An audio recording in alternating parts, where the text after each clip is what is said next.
Salut la compagnie, c'est Jules Melon et aujourd'hui dans un Ciné Critique, je vais vous parler d'un petit divertissement familial qui a popé dans nos salles obscures ce mercredi.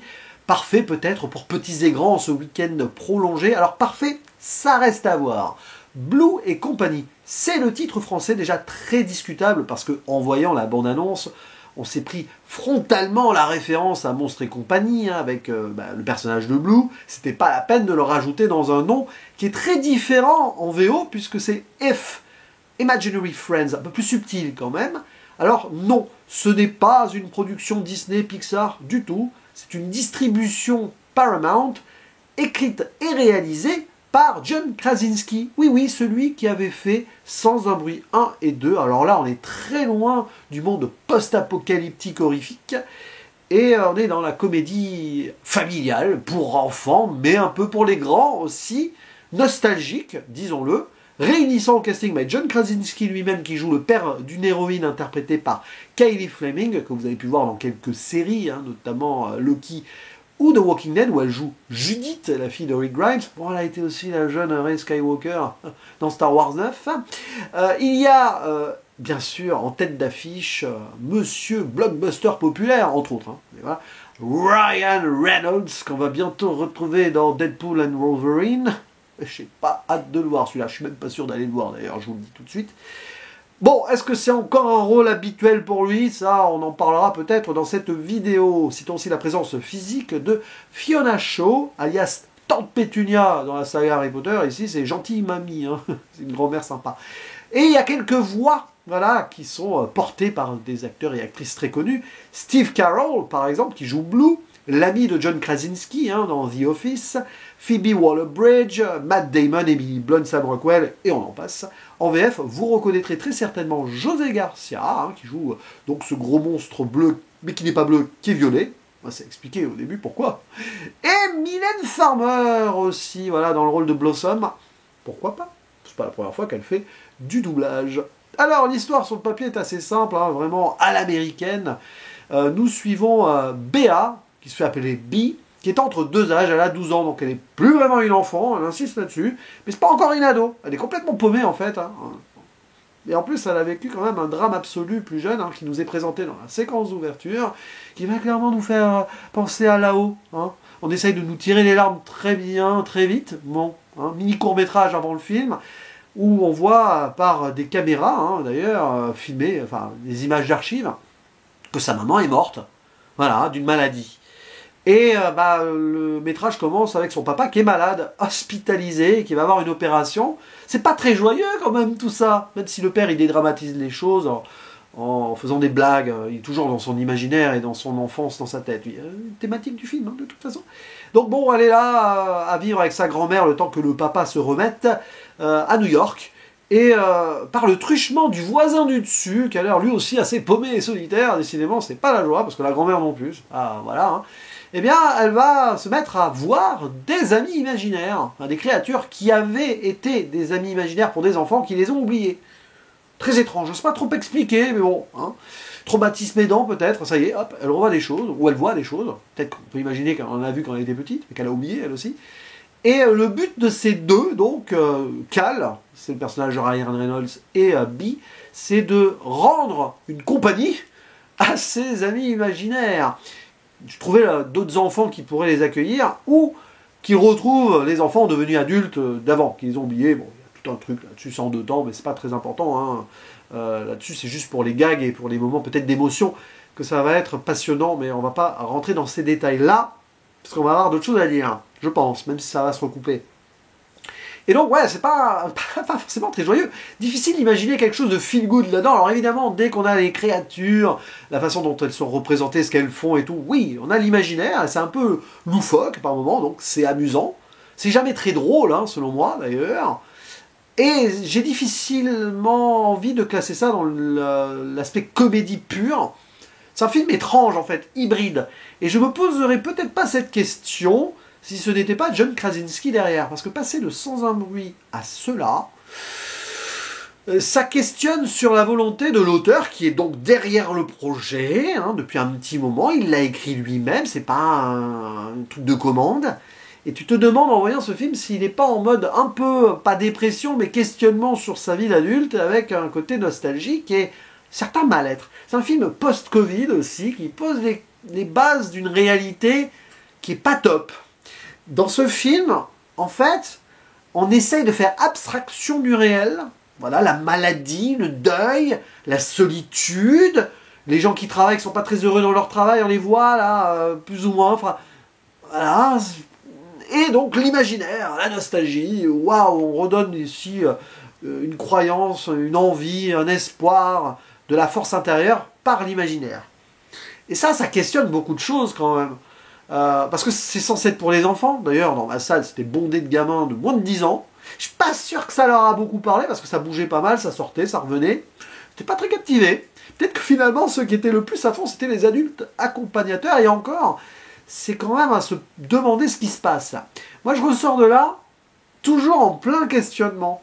Je ne sais pas si j'ai détesté ce film pour un message quand même peut-être cynique ou trop appuyé sur une forme de pathos nostalgique à l'américaine qui, parfois, en est presque voilà, dégoulinant de plein de choses, ou si j'ai quand même apprécié dans l'idée peut-être qu'il y a un discours de réflexion et psychologique sur le fait de vivre dans ce monde actuel, d'être adulte, d'avoir des soucis, des difficultés, ou d'entrer dans l'âge adulte, doucement, 12 ans, bon, elle va commencer à se poser ces questions-là, parce qu'elle a grandi trop vite par rapport à la mort de sa mère, et puis son père est pas bien, donc ok. Et donc, questionnement de savoir ce qu'est donc cette vie du quotidien train-train machin, sans, on va dire, l'insouciance de l'enfance. Et c'est intéressant de voir que le père, qui est un adulte, donc qui est malade, on ne sait pas trop ce qu'il a, hein, bon point. Il a une opération en cours, hein, voilà, enfin qui est prévue, qui est joué par Krasinski lui-même, c'est clairement pas un hasard, je pense que c'est une piste de lecture. Il faut vraiment creuser derrière, hein, c'est pas frontal, quoi. Peut-être que je surinterprète, mais de le voir jouer ce père qui refuse de grandir, enfin, qui continue à raconter des histoires à sa fille, à faire des petites blagues et tout, qui pourtant lui aussi a vécu le drame de sa vie, perdre son épouse, et qui voit sa fille rentrer dans l'adolescence, et en plus, il y a quelque chose qui ne va pas chez lui. Donc, et d'ailleurs, on ne saura jamais pourquoi il subit cette opération. Maladie du cœur peut-être, parce que, bon, mais, voilà, il y a un non-dit là-dessus, qui fait que. Mais bon, il subit une opération, donc c'est pas non plus trop dramatico-violent à ce niveau-là. Vous voyez, on aurait pu penser à autre chose, mais non, s'il subit une opération, c'est qu'il y a une malformation peut-être, on ne sait pas. Bon, mais voilà, c'est quelque chose de très bizarre, et puis après, on va pas se perdre dans les explications. Pourquoi elle voit des amis imaginaires d'un seul coup et tout, pourquoi le monsieur du dessus en voit aussi. Voilà, c'est des gens qui, je sais pas, ils ont cette capacité-là. Et après, l'idée, donc, c'est de voir ces créatures. C'est très amusant, le comic relief, il est là, avec Blue, évidemment, qui est pas bleu, d'ailleurs, il est violet, mais bon, l'enfant qui s'occupait de lui était daltonien. Ouais, et puis on va faire des liens particuliers, jusque dans la scène finale, avant le générique, qui rejoint ce que je disais avant. Je ferai peut-être une zone spoiler rapide, hein, pour un truc. Voilà, après c'est plus ou moins intéressant ou pas, j'avoue, après c'est très lisse, hein. La musique est insupportable, je suis désolé, Michael Giacchino c'est un compositeur qui fait des trucs remarquables. En soi, vous la prenez à part, la musique, ça s'écoute, mais alors c'est appuyé avec des violons et des pianos, dès qu'on doit mettre l'émotion en plus, et et le pathos, oh là là, ça j'en peux plus, c'est dégoulinant, puis c'est très forcé. Il y a quand même quelques soucis là-dessus dans le film de toute façon. Le jeu aussi de Kylie Fleming, j'ai du mal. Hein. Je trouve que c'est compliqué, cette jeune actrice-là. J'aime pas dire du mal des acteurs, actrices enfants, parce que la plupart d'ailleurs, elles ont un enfant. Mais là, il y a des moments où c'est compliqué. Mais par contre, Ryan Reynolds, c'est pas aussi insupportable que d'habitude. Parce qu'il y a quelque chose autour de son personnage, quand même. On sent qu'il y a du non-dit du passé, ou en fait, on sent autre chose, que j'ai vu venir très vite. Allez, spoiler. Allez, je le balance là. Parce que sinon, vous allez très vite vous en douter aussi, même sans avoir vu le film. C'est un ami imaginaire aussi. En fait, c'est l'ami imaginaire de Béa, elle s'en souvenait plus. Mais c'est cramé très vite. Parce que déjà, au début, il apparaît comme ça, en haut, ok, bon, très vite, il voit des amis comme elle, enfin, des amis imaginaires. Puis en fait, il suffit très vite de voir dans la rue que, comme quoi, les gens l'ignorent. Ah ouais, il a l'air complètement osef, tout le monde se fout de lui parce qu'il s'en fout de tout, qu'il a vécu quelque chose de pas terrible. Mais non, mais très vite, tu vois que c'est quelqu'un qui n'existe pas en vrai. Donc c'est quand même ici une mise en abîme du truc, c'est-à-dire qu'elle a un ami imaginaire qui s'imaginent voir d'autres amis imaginaires qui pourraient aider. Alors, en fait, c'est l'histoire de Béa qui cherche un sens à sa vie. Un sens à sa vie qui n'en a plus là, et elle se raccroche en fait à un truc d'enfance inconscient, on est dans le subconscient absolu, c'est psychanalytique à ce niveau-là, et du coup, tous les amis imaginaires de tout le monde, elle arrive à les voir, parce que c'est elle qui va faire la messagère entre l'âge adulte et cette enfance qu'elle a quittée, mais pas vraiment en fait. Voilà. Et bon, ça donne lieu à quelques scènes intéressantes. Visuellement, par exemple, bon, on est dans la zone spoiler, même si j'aurais pu le dire avant, on a un passage où on va remodeler, là ils sont à Coney Island dans un parc d'attractions en souterrain, il y a tous les amis imaginaires qui sont là, c'est une sorte de maison de repos pour eux, maison de retraite en fait, bizarre mais c'est vrai, et il y a tout un truc où elle va façonner un autre imaginaire parce que ça lui plaît pas, c'est l'imaginaire de l'imaginaire, on est dans le surimaginaire, l'hyper-imaginaire, là c'est pas l'hyper-réel de Baudrillard, c'est l'hyper-imaginaire, mais on est vraiment dans cette idée-là, je suis en pleine lecture en ce moment de Simulacre et Simulation, voilà c'est clairement, là je pense qu'il dégobillerait absolument devant un tel film s'il était encore parmi nous, Baudrillard.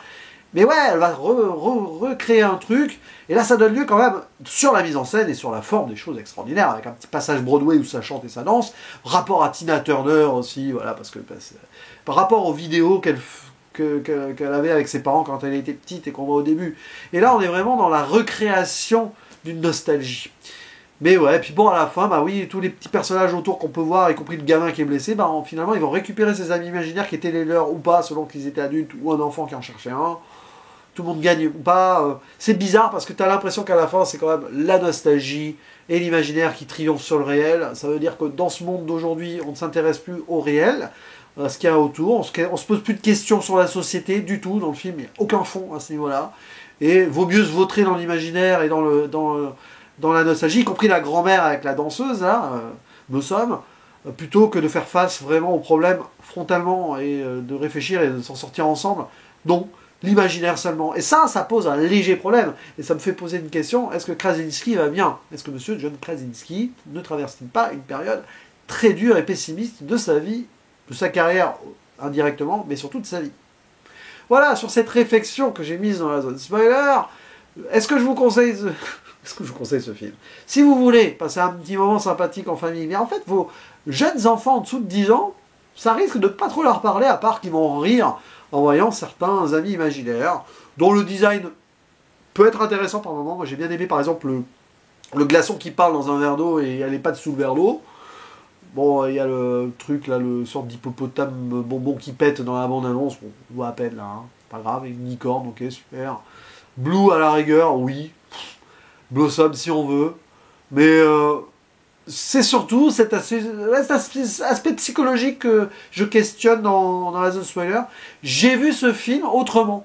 Sinon, je l'aurais vu en mode lambda Osef, très américain, très sur la nostalgie, très dans les codes clichés, pathos absolu, et avec des performances d'acteurs très inégales, et que j'aurais pu du tout totalement saquer le film, mais en fait, comme j'y ai vu avec ma lecture personnelle autre chose, et que j'ai eu envie de creuser, eh ben, je reste assez en suspens sur une œuvre que je vois peut-être trop profonde, mais quand même, connaissant l'auteur derrière, ça mérite de se demander s'il n'y a pas un petit truc quand même.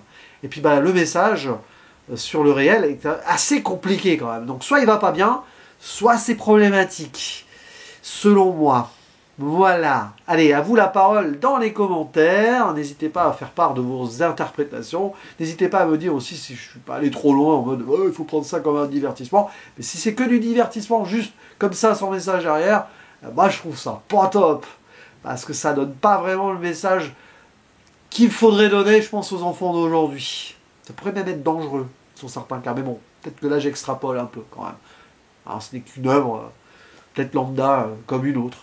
Allez, à part que j'ai pas fait forcément aussi le lien, si je l'ai fait un peu, mais le point sur le fait que là, on est quand même dans de la nostalgie récente, de jeunes adultes ou d'adultes trentenaires qui ont envie de recracher du Pixar. Parce que comme Pixar est mort, tué par Disney, bah là on a un film plus Pixar que les derniers Pixar, mais en fait c'est trop Pixar et trop live action pour être vraiment dans l'aspect qui va nous propulser dans le monde des rêves et de l'imaginaire vraiment fort.